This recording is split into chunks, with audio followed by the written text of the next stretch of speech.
संसद टीवी पर आप सभी दर्शकों को नमस्कार। मैं हूं प्रदीप सिंह। आज संसद टीवी के मंच पर एक ऐसी शख्सियत हैं जिनका नाम से पहले उनका काम बोलता है।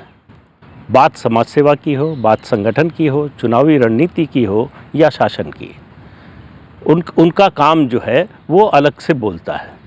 उनके अगर आप राजनीतिक जीवन को देखें तो संगठन से शुरू करके केंद्रीय मंत्री के स्तर तक पहुँचे, लंबे समय तक प्रधानमंत्री नरेंद्र मोदी के सहयोगी रहे और उनकी पूरी जो राजनीतिक यात्रा है उसके कह सकते हैं एक तरह से सहयात्री रहे। तो आज ये बातचीत हो रही है इसलिए कि प्रधानमंत्री नरेंद्र मोदी ने अपने सार्वजनिक जीवन के खास तौर से चुनावी राजनीति के जीवन के 20 साल पूरे किए। 7 अक्टूबर 2001 को उन्होंने गुजरात के मुख्यमंत्री पद का भार संभाला था। तब से ये यात्रा जो है वो अनवरत जारी है। तो आप ठीक समझ गए होंगे अब मैं किसकी बात कर रहा हूँ। जी हाँ, मैं बात कर रहा हूँ भारत सरकार के गृह मंत्री और भाजपा के पूर्व राष्ट्रीय अध्यक्ष अमित शाह जी, आपका संसद टीवी पर स्वागत है। नमस्कार प्रदीप जी। आपने प्रधानमंत्री नरेंद्र मोदी को एक स्वयंसेवक के रूप में देखा, फिर एक संगठनकर्ता के रूप में देखा, फिर एक राजनीतिक कार्यकर्ता के रूप में देखा, मुख्यमंत्री के रूप में देखा, प्रधानमंत्री के रूप में देखा और विश्व नेता बनते हुए देखा। इस दौरान कई पड़ाव आए होंगे, कई उतार चढ़ाव आए होंगे। कौन सी ऐसी बात, कौन सा ऐसा मुद्दा, कौन सा ऐसा समय आया जो आपको लगा कि उनके लिए सबसे चुनौतीपूर्ण रहा? देखिए, मोदी जी के जीवन के कुल मिलाकर सार्वजनिक जीवन में आने के बाद 3 हिस्से किए जा सकते हैं। एक तो भारतीय जनता पार्टी में आने के बाद की मैं बात करता हूँ। जी। भारतीय जनता पार्टी में आने के बाद का उनका पहला कालखंड एक दृष्टि से बनाए तो वो संगठनात्मक काम का था। दूसरा कालखंड उनके मुख्यमंत्री के उनके तत्वाधान में गुजरात में वो मुख्यमंत्री रहे और एक काम हुआ। और तीसरा राष्ट्रीय राजनीति में आकर वो प्रधानमंत्री बने। ये 3 हिस्सों में उनके सार्वजनिक जीवन को बांटा जा सकता है। ये तीनों बेहद चुनौतीपूर्ण अपने आप में रहे। जैसे जब उनको भारतीय जनता पार्टी में भेजा गया, वो आए, संगठन मंत्री बने। उस वक्त भारतीय जनता पार्टी की स्थिति खस्ता हाल थी। गुजरात कोई पहले से भारतीय जनता पार्टी के अनुकूल राज्य रहा नहीं था। हम सब युवा कार्यकर्ता थे, कोई भविष्य नज़र नहीं आता था। जब भाजपा के लिए बात करते थे या ज्वाइन हुए थे, हमारे प्रोफेसर हमें डांटते थे, कहाँ गलत रास्ते पे चले गए हो। इस प्रकार की स्थिति थी। और देश में 2 सीटें आई थी। तब मोदी जी भारतीय जनता पार्टी गुजरात के संगठन मंत्री बने और 87 से उन्होंने संगठन को संभाला और संगठन के माध्यम से एक पक्ष की विश्वसनीयता कैसे जनमानस में बनाई जा सकती है उसका उत्कृष्ट उदाहरण करा। 87 में आने के बाद सबसे पहला चुनाव आया अहमदाबाद म्यूनिसिपल कॉरपोरेशन का। पहली बार भारतीय जनता पार्टी अपने बूते पर कॉरपोरेशन में सत्ता में आई। उनके संगठन मंत्री बनने के महज 1 साल के अंदर। और उसके बाद में भारतीय जनता पार्टी की यात्रा शुरू हुई। 90 में हम हिस्सेदारी में सरकार में आए, 50% की हिस्सेदारी थी। 95 में पूर्ण बहुमत में आए और वहाँ से भारतीय जनता पार्टी आज तक पीछे मुड़कर नहीं देखा है। कल भी जो चुनाव हुए उसमें हम लगभग 95% स्वीप कर गए। तो सबसे बड़ा चैलेंजिंग काम उनका उस वक्त था कि गुजरात में भारतीय जनता पार्टी का कमल खिलाना। उस वक्त उन्होंने कठोर परिश्रम, बारीक आयोजन और इम्प्लीमेंटेशन के लिए एक दृढ़ता, ये तीनों के कारण उन्होंने भारतीय जनता पार्टी को खड़ा किया। और एक मैं अभी भी मानता हूँ मल्टी पार्टी डेमोक्रेटिक सिस्टम में बहुत सारी पार्टियाँ है और होनी भी चाहिए। सबने गुजरात के संगठन के मॉडल का स्टडी करने जैसा है जो मोदी जी ने उस वक्त बनाया था। और समय समय पर उसमें अनुकूल परिवर्तन भी होते गए, परंतु वो मॉडल की जो नींव थी, जनता के साथ सरोकार रखकर जनता की वेदनाओं को समझकर उसको वाचा देना ये राजनीतिक पार्टी का काम है। जब विपक्ष में होते हैं तो आंदोलन के माध्यम से उसको वाचा देते हैं और जब सत्ता में आते हैं तो सरकार की नीति और कार्यक्रमों के माध्यम से उसका रास्ता ढूंढना, उसको हल निकालना और वो वेदना को कम करना या तो निरस्त करना।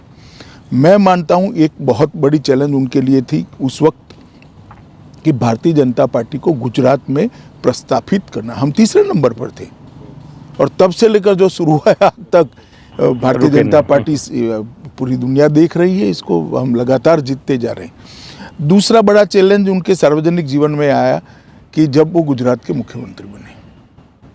मैं जिस कॉन्स्टिट्यूंसी से आता हूँ वो कॉन्स्टिट्यूंसी भी हम हार गए थे, जो गुजरात का सबसे सेफेस्ट सीट माना जाता था, साबरमती असेंबली कॉन्स्टिट्यूंसी, वो हम हार चुके थे।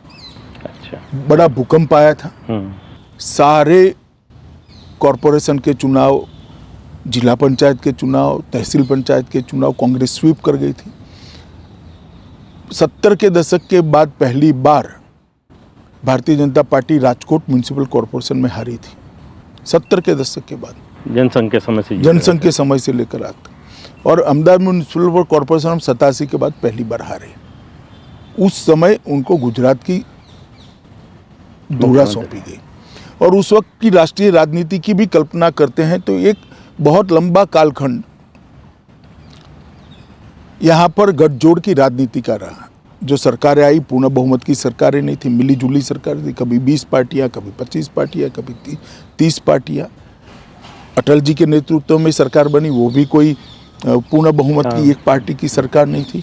और इसका परिणाम वो ये हुआ था कि एक लचर स्थिति देश भर में बन गई थी और सब लोगों का भरोसा उठता जा रहा था। उस वक्त नरेंद्र भाई गुजरात के मुख्यमंत्री बने और गुजरात के मुख्यमंत्री बनने के बाद उन्होंने जिस प्रकार से तेजी से, हालांकि उनको प्रशासन का कोई अनुभव नहीं था, कभी सरपंच भी नहीं बने थे, आप विधायक तो छोड़िए, लोगों को और आश्चर्य होता है सरपंच भी नहीं बने थे, मगर फिर भी उन्होंने बहुत धैर्यपूर्ण तरीके से प्रशासन की बारीकियों को समझा, जो एक्सपर्ट से उनको प्रशासन के साथ जोड़ा, उनकी चीज़ों को लोक भोग्य बनाया, योजनाओं में तब्दील किया और योजनाओं को लोगों तक पहुंचाने का काम किया।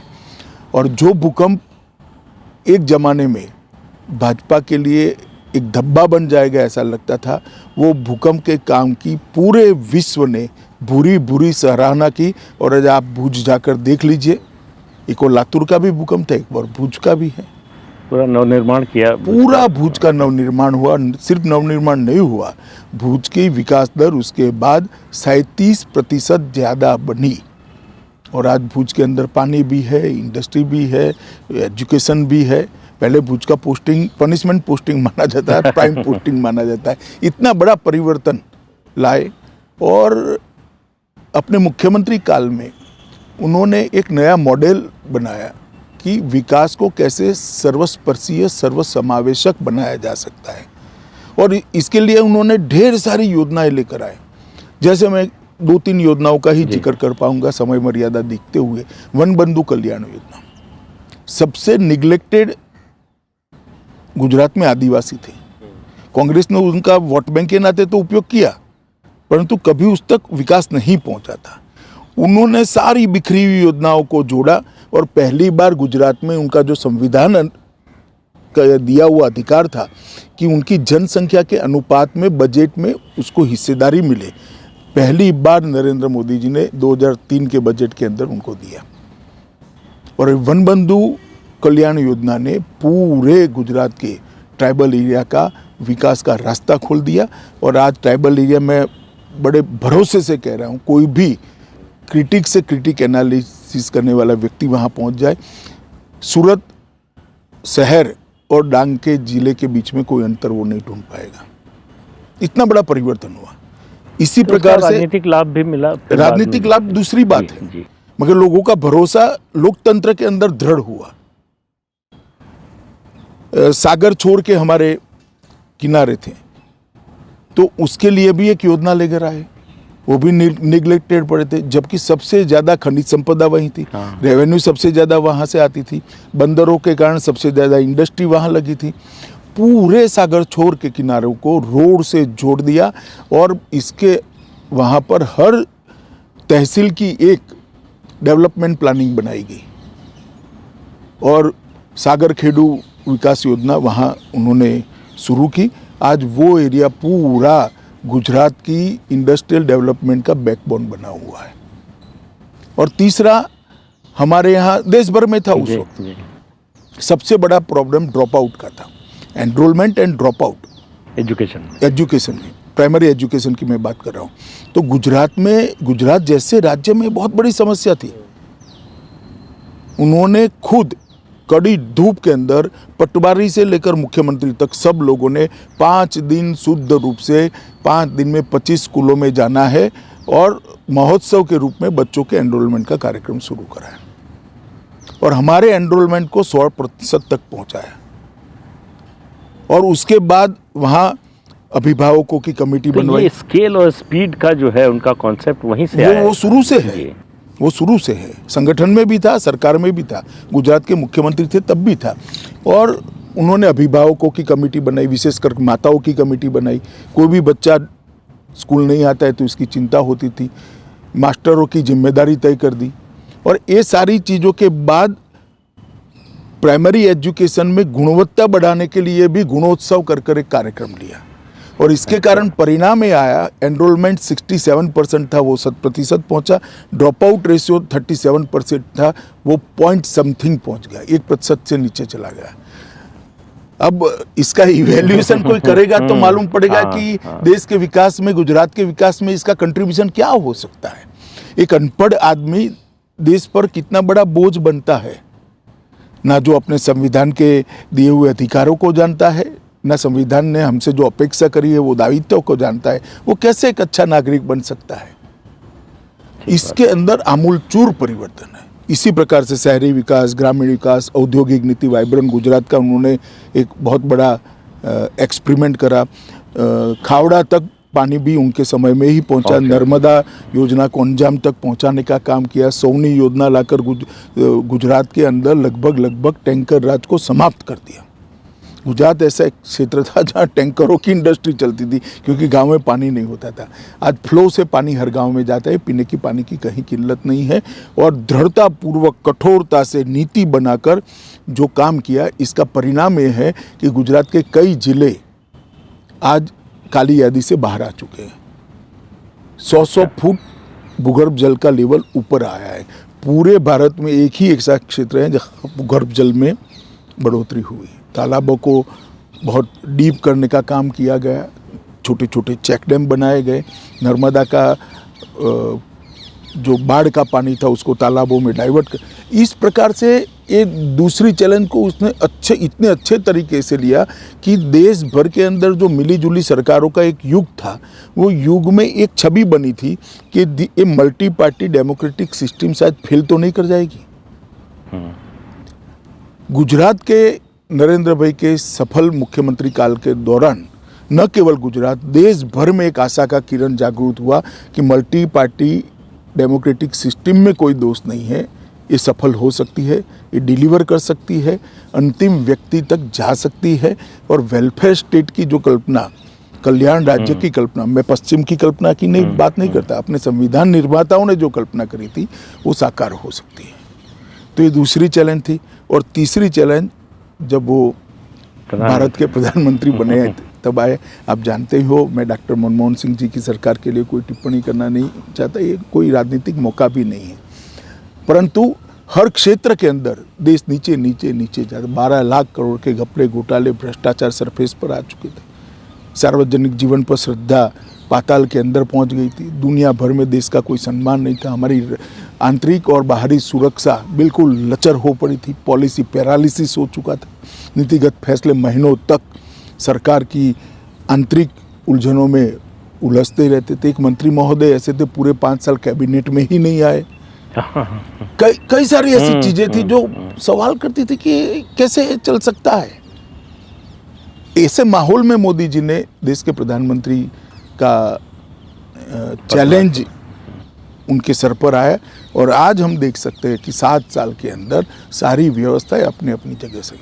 हाँ, समस्याएं आती है, आएगी भी, भविष्य में भी आएगी, मगर समस्या को एड्रेस किया जाता है, तत्काल एड्रेस किया जाता है, उसका समाधान निकालने का प्रयास किया और संवेदनशीलता के साथ उसको आगे बढ़ाया जाता है। और इसके कारण एक दृढ़ राजनीतिक इच्छा शक्ति के कारण देश की सुरक्षा व्यवस्था भी चौक चौबंद हुई। कभी कोई कल्पना नहीं कर सकता था कि भारत एयर स्ट्राइक करेगा या सर्जिकल स्ट्राइक करेगा। ये तो अमेरिका के लिए रिजर्व चीज हाँ, थी, कि वही कर सकते हैं। वो ही कर सकते हैं। आज इसके कारण भारत के युवा का हौसला हुआ है, हम भी कर सकते हैं। कभी ये नहीं हो सकता था कि कोई प्रधानमंत्री कहेगा कि $5 ट्रिलियन की इकोनॉमी बनने का साहस भारत में है और हम पहुंच सकते हैं। ढेर सारे स्टार्टअप आए, लोग लगे, मुझे विश्वास है $5 ट्रिलियन की इकोनॉमी मोदी जी के नेतृत्व में बन ही जाएगी।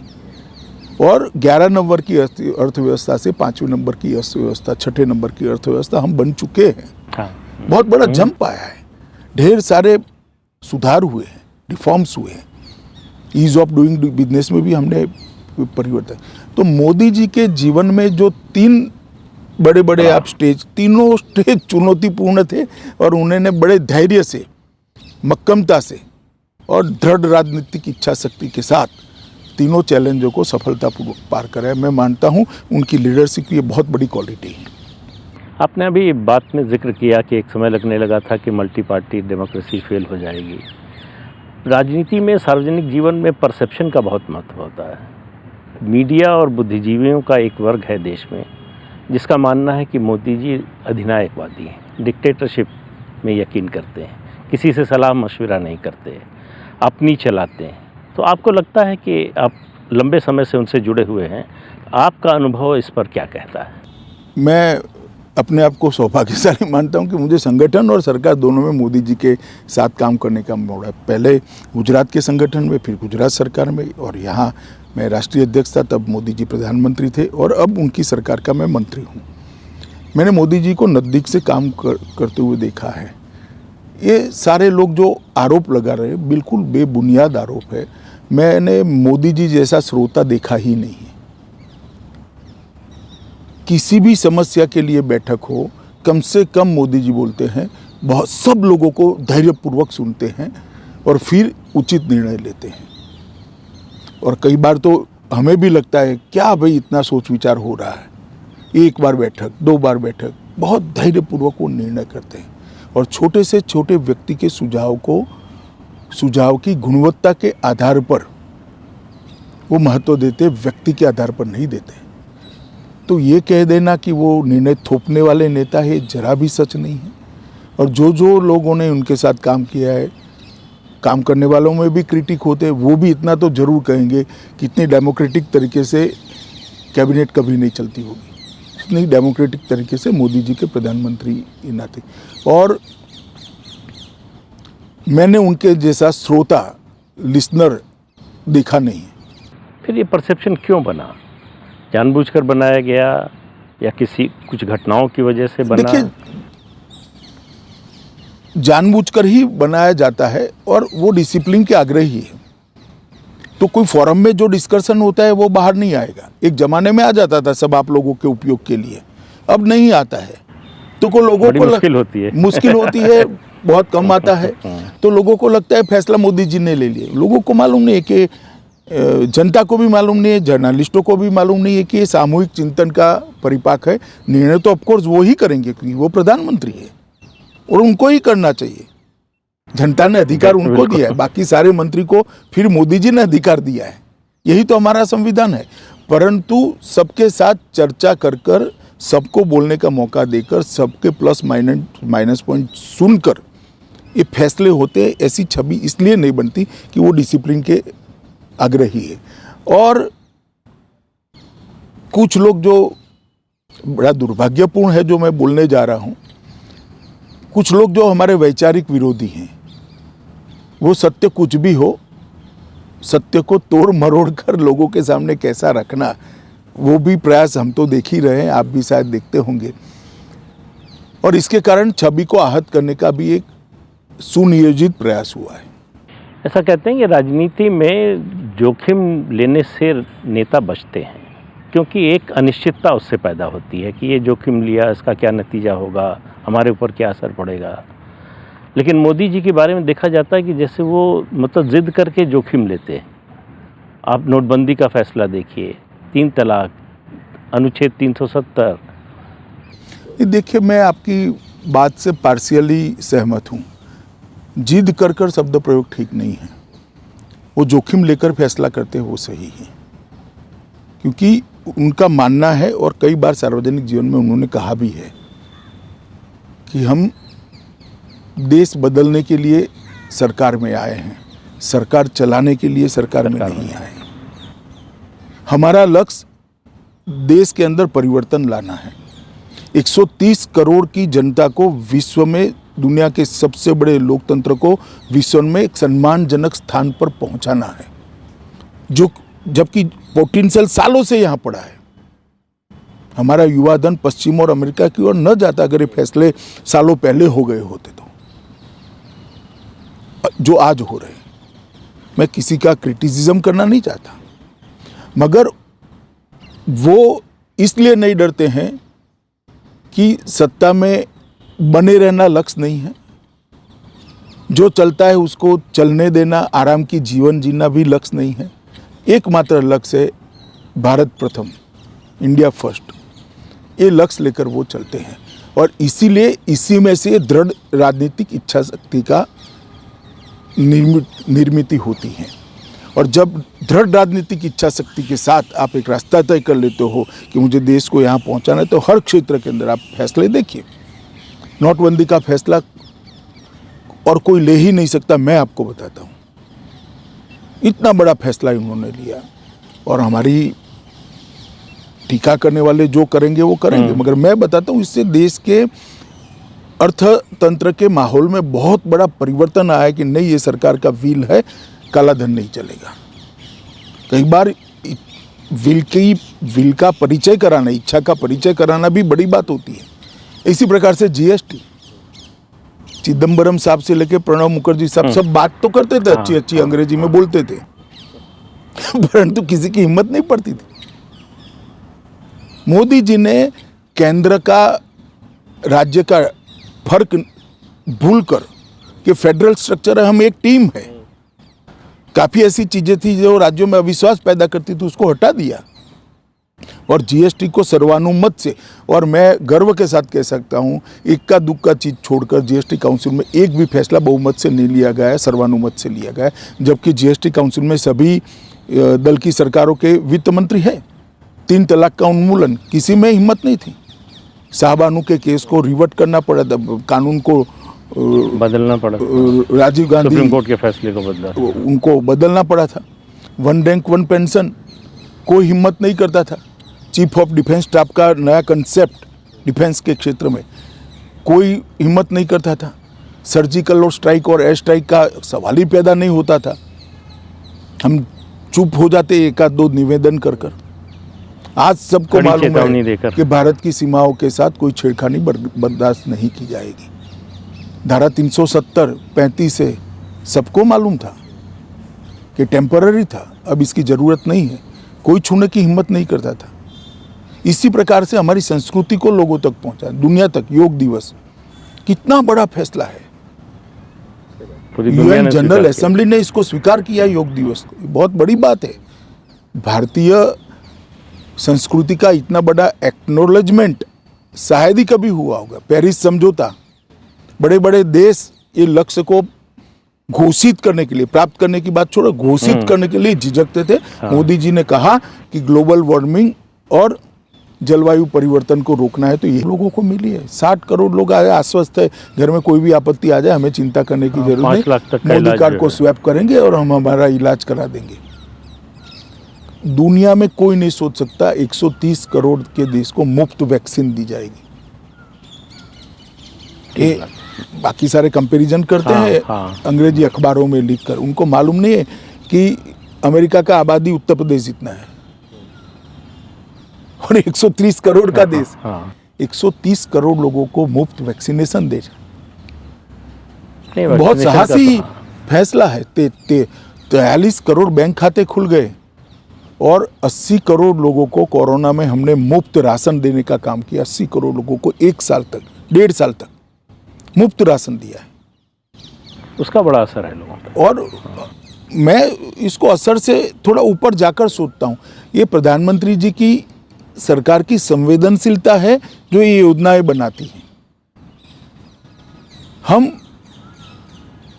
योजनाओं के अंदर उसका स्केल और साइज दोनों को बदले हैं।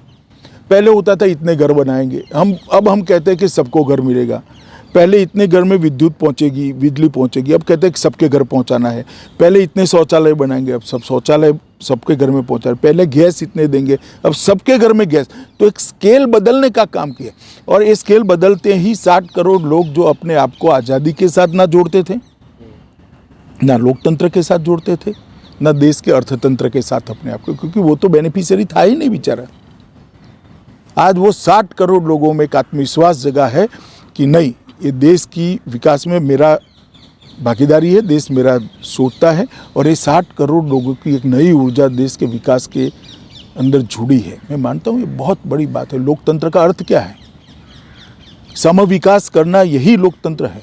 सर्वसमावेशक सर्वस्पर्शीय विकास करना यही लोकतंत्र है, और सबको देश के भले के लिए जोड़ना यही लोकतंत्र है। तो अल्टीमेटली जो क्रिटिक है वो बोलेंगे, मगर मैं मानता हूं कि उन्होंने वही रास्ते पर नरेंद्र भाई आज भी है, जो कहते हैं कि आध्यात्म के रास्ते से वापिस आकर सत्ता की राजनीति में आए। जरिया बदला है, लक्ष्य वही है। ये प्रधानमंत्री जब किसी को जिम्मेदारी देते हैं, बड़ी जिम्मेदारी देते हैं, तो किस आधार पर, क्या सोच कर, क्या पैमाना होता है? आपको जब उत्तर प्रदेश का प्रभार दिया लोकसभा 2014 से पहले, तो कुछ बात की होगी, आपको बताया होगा क्या करना होगा। उत्तर प्रदेश में बहुत से लोगों ने आलोचना की कि अमित शाह जी उत्तर प्रदेश के बारे में क्या जानते हैं, कभी आए नहीं, रहे नहीं, लेकिन प्रधानमंत्री ने आप पर भरोसा किया, तो उसका कोई तो कारण। देखिए, उस वक्त हमारे अध्यक्ष राजनाथ सिंह जी थे, फैसला राजनाथ सिंह जी का था। मगर हाँ, मोदी जी प्रधानमंत्री पद के प्रत्याशी तो घोषित हो ही चुके हैं, तो स्वाभाविक रूप से एक सामूहिक फैसले होते हैं। परंतु मैंने मोदी जी जैसी स्मृति किसी की नहीं देखी। 1980 की भी बात जस की तस आज उनको याद होती है, और ये स्मृति को उन्होंने एक अलग प्रकार से संजो कर रखा है, और इसमें से एनसाइक्लोपीडिया जैसा हर व्यक्ति के लिए इनका असेसमेंट तैयार होता रहता है, और फिर भी साथियों से सलाह मशवरा कर कर ही वो अंतिम निर्णय करते हैं। तो मुझे लगता है कि व्यक्तियों के चयन के बारे में और व्यक्तियों को काम देने के बारे में उनके ज़्यादातर फैसले अच्छे भी होते हैं और सफल भी होते हैं। उज्ज्वला जैसी योजना भी आपने जिक्र किया, शौचालय की बात हो, जनधन योजना, जैम की जो ट्रिनिटी बनाई उन्होंने, और एक तरफ ये जो गरीबों के लिए, गरीबों के जीवन में गुणात्मक परिवर्तन लाने के लिए, दूसरी तरफ आर्थिक सुधार के कार्यक्रम। तो एक तरफ लगता है कि बिल्कुल वामपंथ के रास्ते में जा रहे हैं, दूसरी तरफ लगता है कि धुर दक्षिणपंथ के रास्ते पर जा रहे हैं। तो ये तालमेल कैसे बिठाते हैं? देखिए, जरा भी वामपंथ का रास्ता नहीं है। आप मुझे माफ करना प्रदीप जी, वामपंथी रास्ता गरीब का उत्थान करना है ही नहीं। उसके अंदर पड़े हुए असंतोष को राजनीतिक पूंजी बनाकर सत्ता पर बैठना है, वरना वामपंथी स्टेटों की ये स्थिति होती है। सही बात।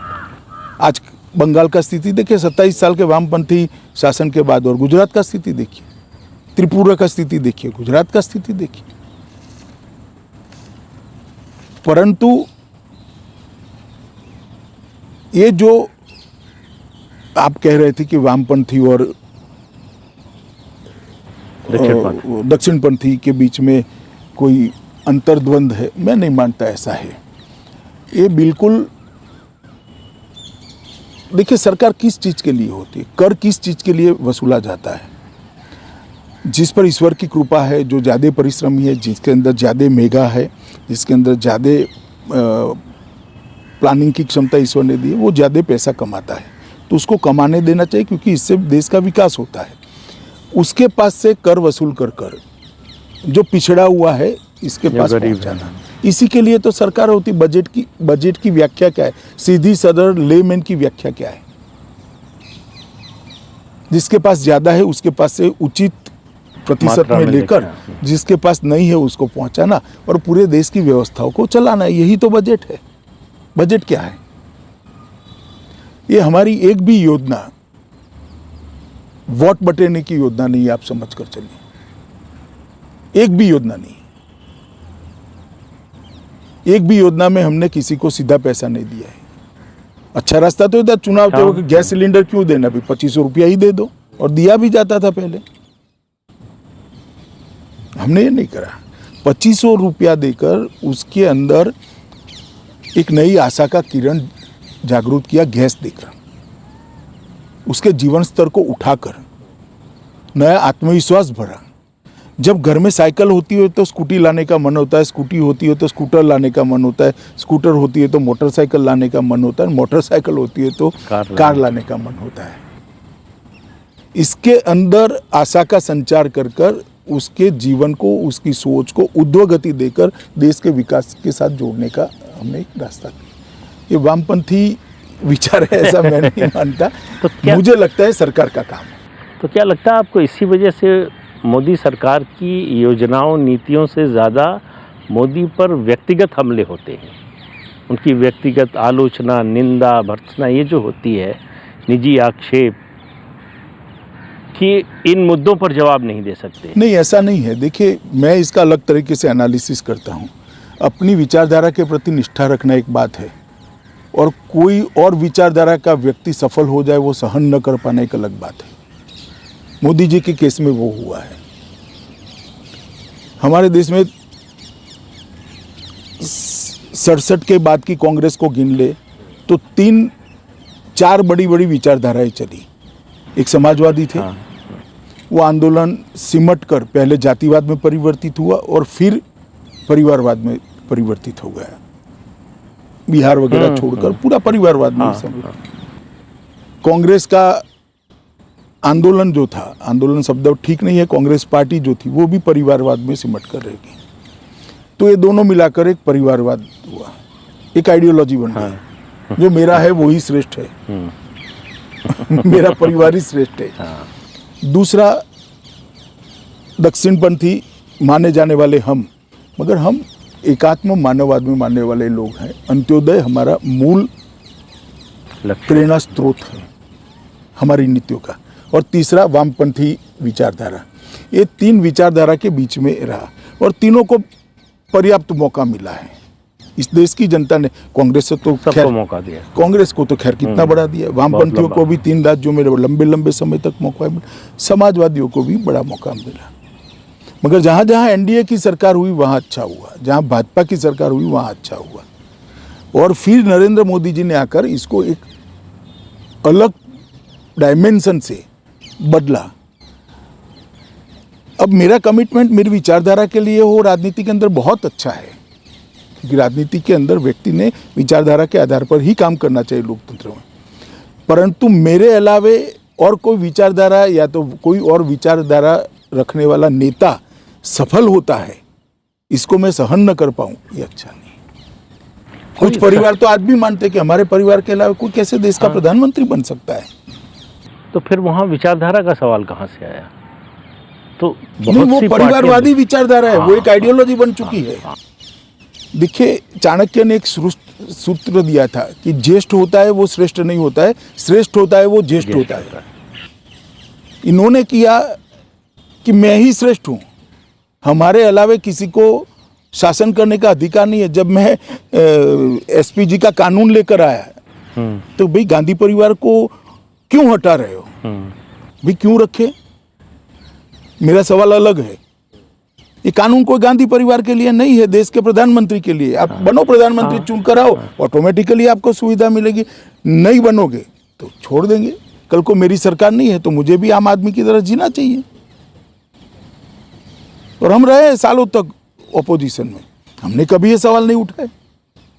मगर ये जो मानसिकता है, इसी प्रकार से वामपंथी मित्रों की भी मानसिकता है कि ये कैसे सफल हो गए, इसके कारण व्यक्तिगत हमले होते हैं। मेरा तो राजनीति में मानना है, मैं इन सभी मित्रों को कहना चाहता हूं कि आप हमारी नीतिगत शिकायत जरूर करिए, जरूर करिए। हमारी सरकार में करप्शन है तो उसको उजागर करिए, हमारी कोई फेलियर हो तो जनता के सामने लेकर जाइए। मगर ऐसा लिख देना कि मोदी जी नहीं रहते हैं तो ये प्रधानमंत्री बन जाएगा, इस प्रकार की बातें करना मैं नहीं मानता। इस प्रकार की गतिविधियों से राजनीति का स्तर बहुत नीचे ले जा रहे हैं, जो दुखद है। पिछले दिनों आपने एक लेख में मोदी जी को सबसे बड़ा रिफॉर्मर या बहुत बड़ा रिफॉर्मर बताया। तो ये किस आधार पर, किन बातों के आधार पर, कामों के आधार पर ये कहा है? देखिए, इन्होंने देश की ढेर सारी समस्याओं को मूलभूत सोच से विपरीत होकर, मतलब पारंपरिक सोच से विपरीत होकर देखा और इसका समाधान किया है। यही तो रिफॉर्म है। जैसे गरीबी उन्मूलन मैंने करा, इसी प्रकार से आर्थिक सुधारों में कोई समझता ही नहीं था कि भाई ईज ऑफ डूइंग बिजनेस के बगैर ये देश उत्पादन का केंद्र बन ही नहीं सकता। इस देश के 60 करोड़ लोग अगर देश की अर्थव्यवस्था से नहीं जुड़े, बैंक अकाउंट ही नहीं है, तो इस देश की 100% ऊर्जा का उपयोग हो ही नहीं सकता। तो इसके लिए इन्होंने रिफॉर्म करे और ढेर सारे रिफॉर्म करे। मैं सिर्फ रक्षा और आंतरिक सुरक्षा के बारे में बताता हूँ। 370, फिर CAA, इसके बाद उत्तर पूर्व के अंदर आतंकवाद को ख़त्म करने के लिए ढेर सारे समझौते, ब्रू पुनर्वसन, कार्बी आंगलोंग समझौता, शांति बोडो समझौता, नक्सलवाद पर नकेल कसने के लिए एक मल्टी डायमेंशनल रणनीति का इम्प्लीमेंटेशन करना। हर क्षेत्र में उन्होंने, सुरक्षा के क्षेत्र में, आर्थिक क्षेत्र के अंदर, सामाजिक न्याय की दिशा में ढेर सारे परिवर्तन किए और समाज कल्याण की दिशा में भी, गरीबी उन्मूलन की दिशा में भी बहुत सारे इसी प्रकार से कृषि को प्रायोरिटी देना, मैं मानता हूँ ये देश के लिए बहुत बड़ा रिफॉर्म है। मैं आर्थिक रिफॉर्म की पूरी, ये 3 कृषि कानून उसी का हिस्सा, इसी का हिस्सा है। और इसके अलावा भी बजट में बढ़ोतरी आप देख लीजिए, कितनी बड़ी बजट में बढ़ोतरी कृषि के बजट में हुई है और ढेर सारे परिवर्तन करें। और मैं मानता हूं आर्थिक सुधारों को मैं इसलिए बताना नहीं चाहता कि बहुत बड़ी सूची है उसमें, बैंकिंग से लेकर FDI पॉलिसी से लेकर GST से लेकर, मेरा अगला सवाल इसी पर है। कॉर्पोरेट टैक्स को घटाने से लेकर इंश्योरेंस, डिफेंस, FDI का परिवर्तन कर कर ऑर्डिनेंस फैक्ट्री बोर्ड को उसका कॉर्पोरेटाइजेशन कर कर और सहकारिता मंत्रालय के गठन तक ढेर सारे, नोटबंदी ले लीजिए, GST ले लीजिए। आज आपको अगर रिफंड लेना है तो कोई इनकम टैक्स ऑफिस में या कोई लॉयर की तरह आपके अकाउंट में वो आ जाएगा भी। आज आपका इनकम टैक्स असेसमेंट कहाँ गया है आपको भी मालूम नहीं। आपका कोई लॉयर CA आपसे अब कह नहीं सकता है इसको मैनेज करना है, लाइए इतने रुपये, वो ऑटोमेटिक होकर आप पर ही मिल आ जाएगा और आपका असेसमेंट हो जाएगा। इस प्रकार की ढेर सारी व्यवस्था है। कंपनी रजिस्टर करनी है तो कहीं जाने की जरूरत नहीं, ऑनलाइन ही कंपनी अब रजिस्टर हो जाती है। आप एक नाम डालोगे तो 3 दिन में जवाब आएगा कि नाम तो ऑलरेडी रजिस्टर है, दूसरा नाम लाइए। जिसके लिए पहले क्यूमुलेटिव इफेक्ट से देखे तो अरबों खरबों रुपया घूस लिया जाता था, छोटी छोटी होती थी, मगर उसकी क्यूमुलेटिव इफेक्ट अर्थतंत्र पर काले धन के अर्जन में बहुत बड़ी होती थी। ढेर सारे रिफॉर्म किए हैं उन्होंने। मेरा अगला सवाल इसी रिफॉर्म को लेकर ये जो 2 कंसेप्ट है, आत्मनिर्भर भारत और मेक इन इंडिया, इसके लिए PLI स्कीम लाना, कस्टम ड्यूटी को ऊपर नीचे करके भारत के अंदर उत्पादन के लिए माहौल बनाना, विश्व की स्पर्धा में खड़े रहने के लिए, गुणवत्ता को अच्छी करने के लिए सरकारी योजनाएं बनाना, किन किन चीज़ों में हम दुनिया के बाज़ार में अच्छे से जा सकते हैं उसको आइडेंटिफाई करके उसके लिए special package, special area identification, इस प्रकार की आज ही निर्णय करा है। एप्पल पार्क का, अच्छा, टेक्सटाइल पार्क का, बहुत बड़े टेक्सटाइल आज कैबिनेट में आज कैबिनेट में निर्णय हुआ है। इस प्रकार से इससे हमारा कृषि भी बढ़ेगा, रोजगारी भी मिलेगी और एक्सपोर्ट भी बढ़ने वाला है। ढेर सारे रिफॉर्म मोदी जी ने किए हैं। एक लेख में अपने आपने इसका भी जिक्र किया था कि 60 साल में जितने आर्थिक सुधार के कार्यक्रम हुए उससे ज़्यादा 6 साल में मोदी 6 साल में मोदी जी ने करे, वो सही बात है आपकी। और इसीलिए अर्थव्यवस्था में 11वें पायदान से हम 6ठे पायदान पर पहुंचे, 5वें पायदान पर पहुंचे, 5-6 में ऊपर नीचे होता रहता है। 1,17,000 करोड़ का GST और डायरेक्ट टैक्स में इतनी बढ़ोतरी, टैक्स देने वाले करदाताओं में बढ़ोतरी, हर पैमाने से देखिए। और मुझे भरोसा है कि ये जो सुधार की है, चाहे NCLT का कानून हो, चाहे बैंक के स्ट्रिक्ट नॉर्म्स बनाने की बात हो, चाहे ब्याज दर में कमी करने की, हर चीज़ का परिणाम अब मिलने लगा है। कोरोना का गतिरोध अगर ना आया होता तो आज हम बहुत अच्छी जगह, मगर ये तो पूरी दुनिया के लिए है और हम सबसे पहले कोरोना के गतिरोध से उभरने वाला अर्थतंत्र है। आज हम प्री कोरोना स्टेज में ऑलमोस्ट पहुंच चुके हैं। ये 50-55 साल तक कांग्रेस का जो शासन रहा उसमें एक बहुत बड़ा योगदान उनका जो वोटर रहा वो समाज का वंचित वर्ग रहा। कांग्रेस को वो अपनी पार्टी मानता था। पिछले 7 साल में आप लोगों ने उसको बदल दिया। आज मोदी जी ने भाजपा को वंचित वर्ग की पार्टी के रूप में उसकी पहचान बना दी है। तो ये जो परिवर्तन हुआ, ये जो सामाजिक समीकरण बनाया आपने, सोशल इंजीनियरिंग कहे या जो भी नाम देना चाहें, इसकी योजना कब से थी उनके मन में? ये जब प्रधानमंत्री पद के उम्मीदवार बने उसके बाद से शुरू हुआ प्रोजेक्ट या उससे पहले से? नहीं, ये तो उन्होंने गुजरात में राज्य के स्तर पर, राज्य की रिक्वायरमेंट के आधार पर और वहाँ की परिस्थितियों के अनुकूल ये सारे एक्सपेरिमेंट गुजरात में करे ही थे। मैं आपको एक बात बताना चाहता हूँ कि लगभग 54 मंत्रालयों की अलग अलग योजना है जो जनता के लिए है, गरीबों के लिए, वंचितों के लिए, पिछड़ों के, दलितों के, आदिवासियों के लिए। 54 मंत्रालयों की। आज 43 करोड़ बैंक खाते में वो सारी योजना डीबीटी के माध्यम से एक भी बिचौलिए के मगर सीधा 5 तारीख को उसको चेक मिल जाता है। आप मुझे बताइए इससे बड़ा भला उसका गरीब का क्या हो सकता है? वो बुढ़िया को 600 रुपया लेने के लिए कोई उससे 50 रुपया छीन जाता था।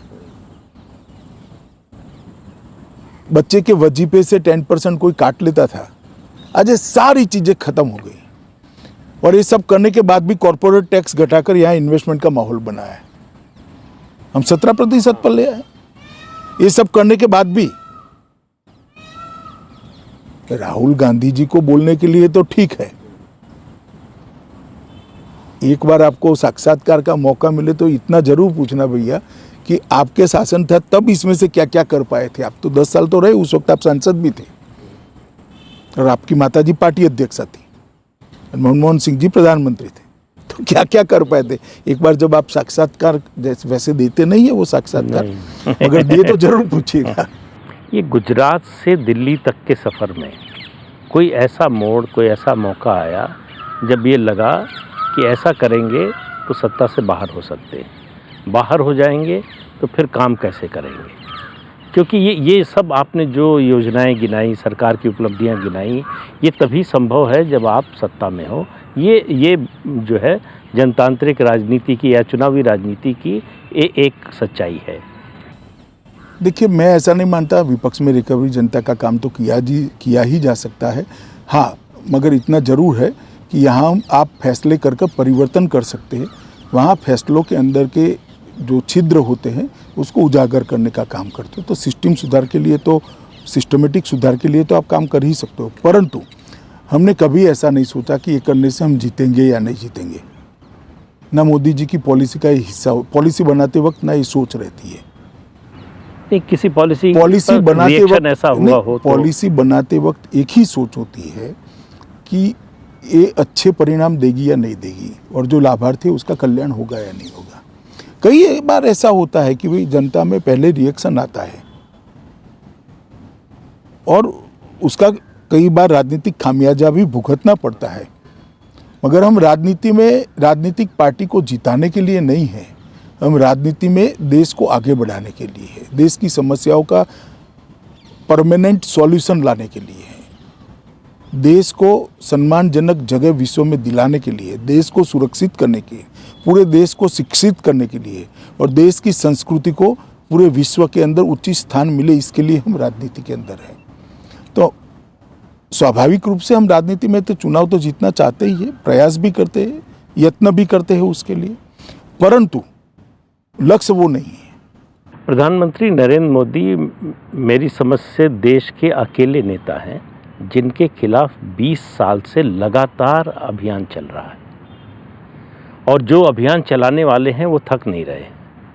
उनकी कोशिश जारी है। कभी इससे विचलित होते हैं, कभी उनको लगता है कि नहीं ध्यान देना चाहिए, जरा भी नहीं होता है। हर विरोध के साथ मोदी जी और मजबूत होते हैं और वो मोदी जी का हौसला बढ़ता है, क्योंकि जनता का आशीर्वाद उनके पास है, जनता का समर्थन उनके साथ है और जनता चट्टान की तरह नरेंद्र मोदी जी के साथ खड़ी है।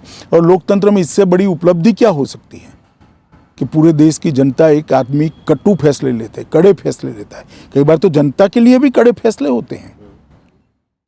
काले धन पर जब आप नकेल कसते हो, जब आप आर्थिक सुधार करते हो, टैक्स इरोजन के सारे लूपहोल्स को सील करते हो, तो कष्ट तो कुछ लोगों को होता है। हो सकता है हमें वोट, सालों तक वोट देने वाले लोगों को भी हो, मगर वो समझते हैं इसमें मोदी को क्या मिलने वाला है। मोदी को कुछ नहीं मिलने वाला है, इसमें देश का भला होने वाला है। इसलिए अंततोगत्वा सब लोग मोदी जी के साथ जुटते हैं। मोदी जी अकेले प्रधानमंत्री हैं। आप देखिए, अगर शुरू से नज़र डालिए, नेहरू जी का काल थोड़ी समय के लिए छोड़ दीजिए, जितने प्रधानमंत्री हुए हैं जिन्होंने कार्यकाल अपना पूरा किया है, चुने जाने के दूसरे तीसरे साल में अलोकप्रिय हो गए। कोई बड़ी राजनीतिक घटना हो गई या फिर भ्रष्टाचार का आरोप लग गया, उनके खिलाफ आंदोलन शुरू हो गया। इंदिरा गांधी को ले लीजिए, राजीव गांधी को, नरसिम्हा राव, आप इस तरह से देखिए। लेकिन 7 साल हो गए, लोकप्रियता घटने की बजाय ऐसा लगता है बढ़ रही है, जिस तरह से चुनाव के नतीजे आ रहे हैं। क्योंकि जनतंत्र में लोकप्रियता को नापने का चुनाव से ही नापा जा सकता है। देखिए, तो ऐसा क्या है उनमें जो, इसमें एक ही चीज़ है कि आप जो कह रहे हैं, आपका मैं थोड़ा सवाल में अमेंडमेंट चाहता हूं मेरे जवाब देते वक्त, कि भ्रष्टाचार के आरोपों से अलोकप्रिय हो जाते हैं। भ्रष्टाचार के आरोपों से नहीं होता है, भ्रष्टाचार से होते हैं। हाँ, ठीक। आरोप तो हम पर भी लगाने का प्रयास किया, मगर चिपकते नहीं है, क्योंकि पारदर्शिता है। सार्वजनिक जीवन में सरकार, जनता की 1 करोड़ आंखें होती है जो आपको बारीकी से देखती है। मोदी जी को भी देखती है, किसको बख्शती नहीं है जनता। मगर सार्वजनिक जीवन में जब ये मालूम पड़ता है कि इसमें कुछ नहीं है, कितना भी आरोप लगा दो, नहीं चिपकते हैं आपसे। आज़ादी के बाद भारत के लोकतंत्र में नरेंद्र मोदी एक ही राजनीतिक शख्सियत है जिस पे हर प्रकार के गंदे घिनौने आरोप लगाने का प्रयास किया गया। भ्रष्टाचार से लेकर कम्युनल राइट्स से लेकर सब प्रकार के, एक भी नहीं चिपका। इसका एकमात्र कारण है कि पारदर्शी जीवन है, निजी कुछ नहीं है। और हर फैसले के पीछे खुद का कुछ जब नहीं होता है, तो गलती भी हो, जनता इसको स्वीकारती है। यही उनकी सबसे बड़ी ताकत है। सबसे बड़ी ताकत है। अमित शाह जी, आप संसद टीवी पर आए, प्रधानमंत्री के जीवन के विभिन्न पहलुओं पर रोशनी डाली, इसके लिए आपका बहुत बहुत धन्यवाद। तो संसद टीवी पर आज के कार्यक्रम में इतना ही। अगले कार्यक्रम में फिर मिलेंगे, तब तक के लिए नमस्कार। नमस्कार।